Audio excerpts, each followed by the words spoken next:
بسم الله الرحمن الرحيم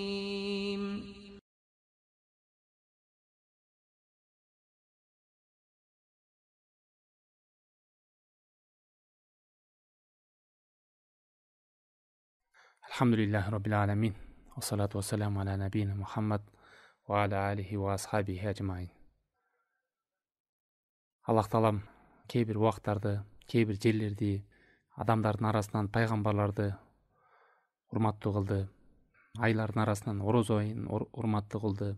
Күндөрдүн арасынан жуманы урматтуу кылды. Мына ошо ороз айынын ичинен дагы Кадыр кечеси, Кадыр түндү деп 1000 айдан артык кылды. Кадыр түнүгө туш болуп кылган ибадаттын сообу, артыкчылыгы 1000 айдан артыкчылык. Бул Алла Тааламдын чексиз нематы. Санап бүткүс жакшылыгы бизге. Алла Тааламдын беришендиги. Ушундай мүмкүнчүлүк акылдуу адам, мусулман адам ушундай сезондорду, сооптордун сезонун ушундай жакшылыктын мүмкүнчүлүгүн колдонуп калыш керек. Ибн Кайым рахимахулла айткандай: "Ал-лаяли вал айямул фадила ла яслуху лил мурид ан ягфал анху, лианнаху ида гафила таджир ан маусимир рибх фамата ярбах." Күндөр, түндөр ушундай артыкчылык болгон күндөр, түндөрдүн жакшылыктары бар, артыкчылыктуу. Ошодон жакшылыкты каалаган адам кабилетте калып калбаш керек. Себеби соодагер адам сезонунда кайдыгер болуп кош көңүл кылган болсо качан анда киреше табат дейт. Өзүңүздөргө белгилүү, дыйкандар жазында иштебесе, жаздын бир күнү, күздүн канча күнү деп айтат. Мындай жөнөкөй эле сөз менен сүйлөшөлү, өтө терең ойлонойлу. Кадыр түн деген субханалла 83 жыл 4 ай тегереги. Түнү менен уктабай, ибадат кылып, ушундай соопко 83 жыл 4 ай ибадат. Андай өмүргө биздин жашообуз да жетпейт.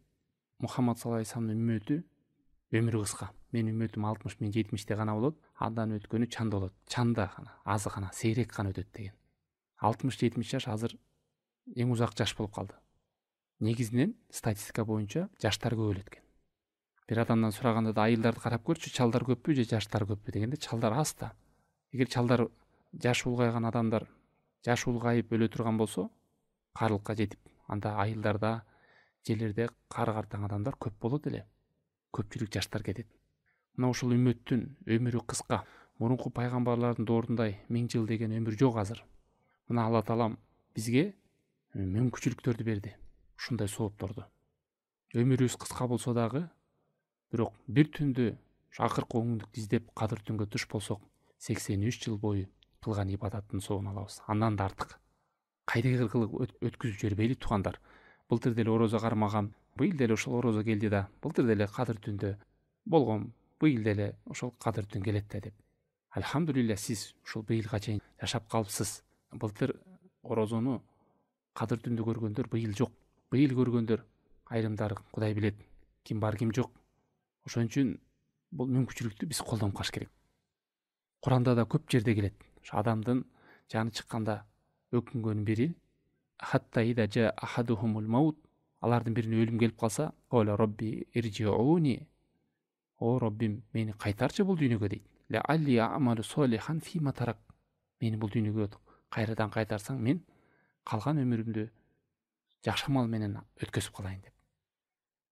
Акыретте да адамдардын өкүнгөндө да Алла Таалам ушундай жооп берет. Авалам ну аммирукум ма ятадаккару фи ман тадаккар ва жаакум надир. Силерге өмүр бердик го, мындай эсиңерге келе тургандай, эсине келсе ушул жашта келип эсине келе тургандай өмүр бердик го. Эскертүүчүлөр да келди го силерге. Пайгамбарлар эскертти, пайгамбарлардан алымдар эскертип атат, даватчылар эскертип атат. Мына көз бар, кээ бир адамдар кайдыгерлик курчап калганда, көзү бар бирок көрбөйт, кулагы бар бирок укпайт, жүрөгү бар бирок сезбейт. Кайдыгер адамдар. Мүлк сүрөсүнүн 10 аятында Алла Таалам айтат: "Ва калу лау кунна насма." Тозок ээлерин айтат. Тозокко түшүп калгандар ушинтип өкүнөт экен. Биз укканыбызда, акыл жүгүрткөнүбүздө тозок ээлеринен болбойт элек деп. Эмне алар уккан эмеспи? Уккан. Алар эмне акылы жок беле? Болгон. Бирок ошо угуусун колдонгон эмес, туура. Кунткой уккан эмес. Акылын иштеткен эмес, акыл калчаган эмес. Кайдыгерлик өлүм бул. Кайдыгерлик ушул адам жеңил карайт. өзүн өзү күйбөйт, умтулбайт.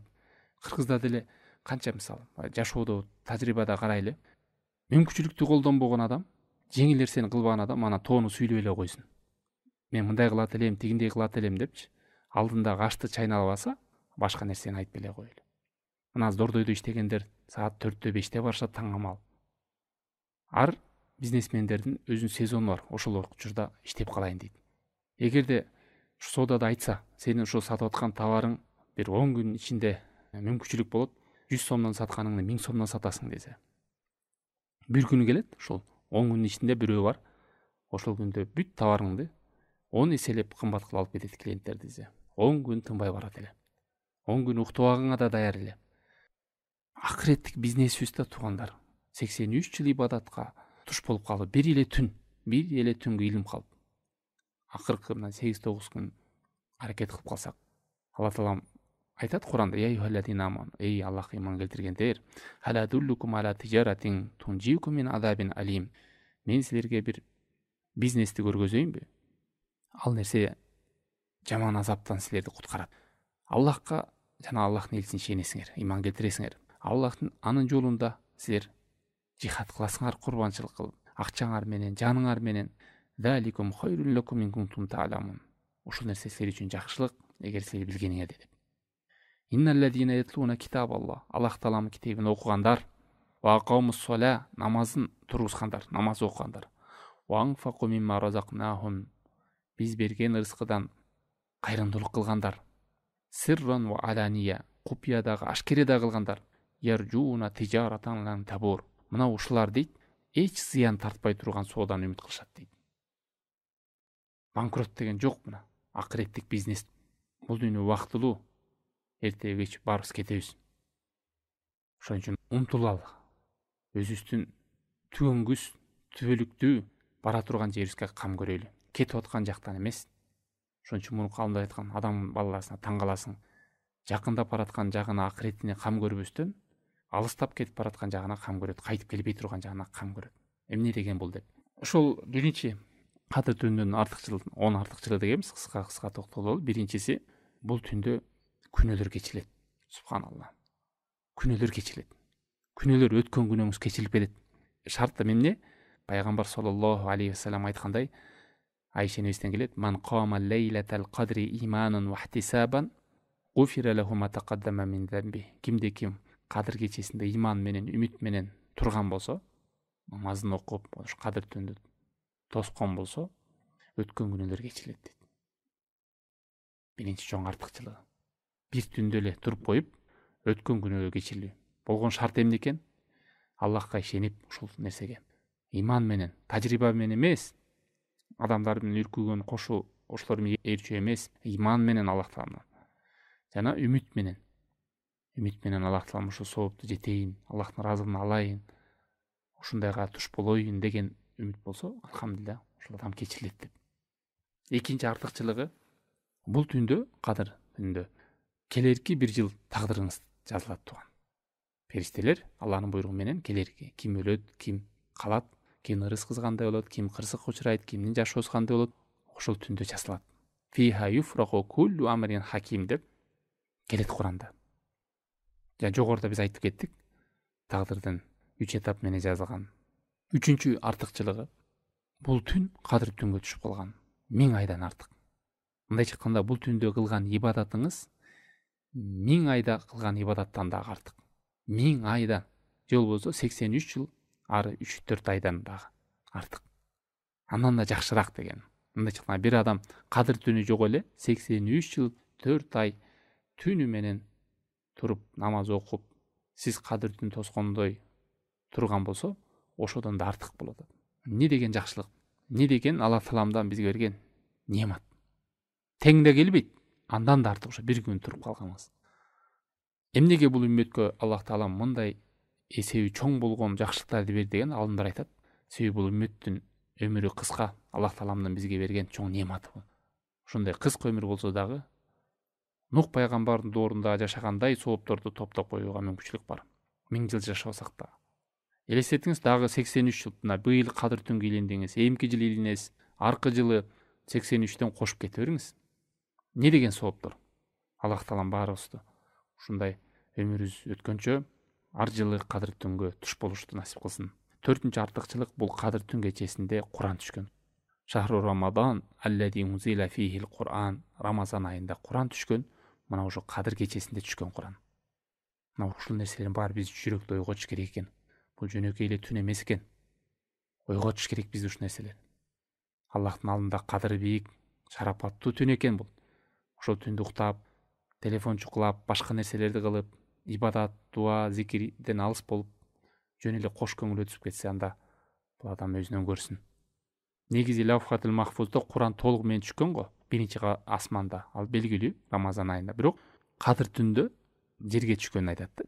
Негизи 23 жыл бою Куран түшкөн да. Пайгамбар саллаллаху алейхи жашоосунда 23 жыл аралыгында Куран бөлүк болуп түшүп бүткөн. Пайгамбар саллаллаху алейхи. Бешинчи артыкчылыгы кадыр түнгө туш болуу менен сиз бактылуу экениңизден белги. Ушул акыркы өтүүдө аракет кылып, ушу турсаңыз, аракет кылып бактылуу экениңизден белгилүү. Эмнеге? Себеби пайгамбар саллаллаху алейхи вассалам айтат: "Фихи лайлатун", ошо Ороз айында бир түн бар.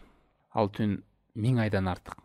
"Ман хурима хайраха факада хурима", ким анын жакшылыгынан кур калган болсо, ал чыныгы кур калган адам. Мындайча айтканда, мындай адамда жакшылык жок да. Ушундай даяр, ушундай мүмкүнчүлүк бир түн эле туруп коюу менен 83 жылдай 1000 айдан артык болгондой соопту жыйнап калып, ошого да кош көңүл кылып, ошодон да кур калса, бул чыныгы эле өзүнө күйбөгөн, өзүнө сыйлабаган, умтулбаган адам, өзүн таштап салган адам. А эгерде умтулуп, аракет кылып, кадыр түндү издеп, акыркы онлукта туруп, аракет кылган адам, бул бактылуу адам. 6-нчы артыкчылыгы, бул түн берекелүү түн. Аллах таалам Куранда айтат: "Инна анзалнаху фи лайлатин мубарака". Биз бул Куранды ошол түндө, берекелүү түндө түшүргөнбүз деп, кадыр кечесин айтып атат. Берекелүү түн экен. Бул түн берекелүү.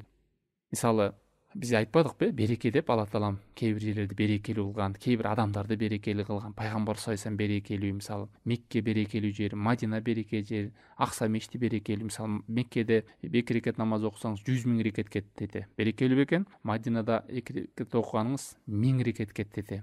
Кудуста окуганыңыз 500 рекет кетет. Мына береке деген. Эми бул түндө да кылган дуаңыз, кылган зикириңиз, окуган намазыңыз, тасбихиңиз, Аллахты мактаган бүттүгү соо өтө чоң болот. Берекелүү түн. Аракет кылыш керек. Акыркы 10 күндүктө түндө чыдап аракет кылып калалы. 7-нчи артыкчылык, пайгамбар саллаллаху алейхи вассаламдын сүннөтүнө эргешебиз. Өткөн алдыңкы күнөлөр кечирилген болсо да, пайгамбар саллаллаху алейхи вассалам орозонун акыркы 10 күндү келгенде белин бекен байлап, түнүндө уктабай, аялдарына жакындабай, үй бүлөсүн ойготуп келет риваяттарда. Ошол куптанды окуйт да, тарайыкты окуганда ошол ооз ачарга чейинки намазда турчу эле дейт. Эң көп кылган нерсеси суроо келет да, эмне зикир дагы бар, дуа дагы бар, Куран окуу бар, намазда туруу бар, баары жакшы нерсе, бирок эң жакшысы кайсы? Намазда туруу экен. Кадыр кечесинде эң көп кайсы? Намазда туруу. Бирок намазда турганда ошол саждада көп туруңуз, рүкүдө көп туруңуз, кыямда көп туруңуз. Ошол саждада турганда да дуа кыла бериңиз. Дуа кыла бериңиз. Пайгамбар саллаллаху алейхи вассалам өзгөчө болгон акыркы 10 күндүктө. 8-нчи артыкчылык кадыр кечесинде. Бул түндө периштелер түшөт жер бетине. Таназзалул малаикату ва руху фиха би идни роббихим мин кулли амр. Периштелер гана эмес, Жибрил периште да түшөт. Тафсиринде келет, периштелер жана рух деген бул түндө Жибрил периште түшөт. Аллахтын амири менен, буйругу менен. Күбө болуп турат карап адамдардын ибадаттарына. Жогоруда айткандай, алымдар ушунчалык периштелер жер бетине көп түшөт. Ошонун бирден бир мааниси Лайлатул Кадр деп.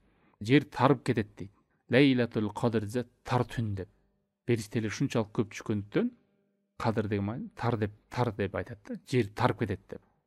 Бош орун жок деген сөз. Мына ушундай улуу түн экен. Кош көңүл карабаш керек экен. Олуттуу караш керек. 9-нчы артыкчылык, ушул түнгө арналып Кадыр сүрөсү түшкөн туугандарым. Өзүнчө бир сүрө бар. Кыямат кайымга чейин окулабыз. Иннанзалнаху фи лайлатил кадр. Ва ма адрака ма лайлатул кадр. Лайлатул кадри хайру мин альфи шахр деп өзүнчө Кадыр сүрөсү бар. Бул дагы ошо даңазалап турат. Ушул Кадыр түндүн улуу экенин, берекелүү экенин, шарапаттуу экенин, Аллах таалам алдында кадырлуу түн экенин. Ушунун баары бизди ойготуш керек. Жөнөкөй нерсе эмес экен бул. 10-нчусу, бул түн саламаттык түн. эч кандай азап, балелер болбойт. Алла тааланын ырайымы, мээрими жаап турган түн. Периштелер истигфар кылып турган түн. Тынччылык, бейпилдиктин түнү. Ибадат кылам десеңиз, өзүңүз эле денеңиз тартылып тура турган учур. Күнөөлөр кечириле турган учур. Канча деген адамдардын күнөөсү кечирилип, анан элестетиңиз ушул кезде уктап жатсаңыз, же телефон чукулап, же болбосо телевизор көрүп, Аллах сактасын, кандай адам өзүн өзү таштап салуу болот. Ушундай жакшылыктардын баары берип атса. Бул деген он эле артыкчылык эмес туган. Бул мага эзиме келгеним эле. Бул алымдар канча жакшылыктарын айтып келет мунун. Ушул түндө күнөө кечириле турган учур. Тозоктон арам болуп кала турган, тозокко кирбей тургандай. Бейишке киришке себеп болуп кала тургандай. 83 жыл ибадаттын сообун өзүнүн сооп казынасына жыйнап кое турган учур. Кантип ушундай нерседен биз кайдыгер болуп жөнөлүп өткүзүп салалы. Ошол кадыр сөзүнүн аягында айтат: "Саламун хия хатта матлаил фажр." Тынчтык, бейкуттук, бейпилдик болот таң атканча деп ошо кадыр түндө айтып атат. Урматтуу бир тууган мусулман, баарыбыз бир туугандарыбызды, жакындарыбызды үй бүлөбүз менен бири-бирибизге эскерткен эскертүү пайда берет дейт. Ошол баптан сиздерге чыгып, эскерттим биринчиден өзүм напсиме жана сиздерге аракет кылып калайлы, жакындарыбызга эскертейли. Ушундай соопко үлгүрүп калайлы. Wa sallallahu ta'ala ala khayri khalqihi wa ala alihi wa ashabihi ajma'in.